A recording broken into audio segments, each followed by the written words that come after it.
Bonjour. Suite à une problématique technique, l'enregistrement de la séance extraordinaire du 14 juillet a été endommagé. Par souci de transparence, j'ai décidé de vous présenter ce petit vidéo pour vous résumer les points majeurs qui ont été discutés et adoptés lors de cette séance. Je vous rappelle que lors des séances extraordinaires, la période de questions se limite au point de l'ordre du jour. Lors du 14 juillet, il n'y a eu aucune question. Aujourd'hui, j'aimerais souligner les éléments les plus importants qui ont été adoptés lors de la séance extraordinaire. Dans un premier temps, nous avons entériné une entente de partenariat en matière d'alliance de marque portant sur la passerelle multifonctionnelle et le parc Chevreufils. Nous sommes très heureux de l'entente survenue avec CMP pour la passerelle et le parc dans le cadre de l'aménagement du parc linéaire. Un partenariat d'une durée de 10 ans et d'une valeur totale de 450 000 $. Le tout est en continuité avec l'implication de CMP dans la ville depuis le parc du 350e CMP.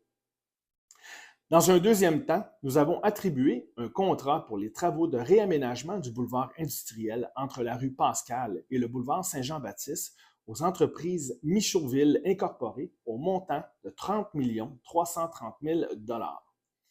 Ce projet majeur de modernisation de nos infrastructures comprend, entre autres, le réalignement des boulevards Saint-Francis et Industriel à l'intersection du boulevard Saint-Jean-Baptiste. Les travaux visent également à uniformiser l'aménagement du boulevard industriel avec le tronçon réalisé en 2020. En plus de répondre à la problématique de circulation qu'entraîne le désaxement de l'intersection, le chantier apportera des améliorations importantes en matière de gestion des eaux pluviales avec la reconstruction du poste de pompage d'égouts sanitaires du boulevard Saint-Jean-Baptiste, l'intégration de bassins de rétention et de nouvelles installations adaptées aux enjeux actuels des changements climatiques. Finalement, nous avons attribué un contrat relatif à des travaux de réfection de la station de pompage Rodrigue-Caron à l'entreprise Construction d'Éric Incorporée au montant de 7 447 000 $. La réfection complète de la station de pompage est plus que nécessaire pour plusieurs raisons fonctionnelles, mais aussi pour les gens du quartier pour des raisons d'odeur. Il s'agit de travaux essentiels pour assurer la continuité des services d'assainissement et protéger l'environnement.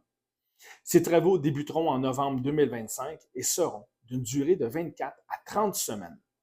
Avec le projet de Saint-Eugène, soit l'aménagement d'un bassin souterrain de rétention d'eau, il s'agit d'un projet structurant total de 21,8 millions pour faire face au changement climatique et se mettre aux normes. Ceci résume les plus grandes décisions prises lors de ce Conseil extraordinaire. Pour l'ensemble des points traités, vous pouvez vous référer à l'ordre du jour qui a été déposé et lors du Conseil du 26 août prochain, nous adopterons le procès-verbal qui sera disponible par la suite pour consultation. Merci beaucoup pour votre attention.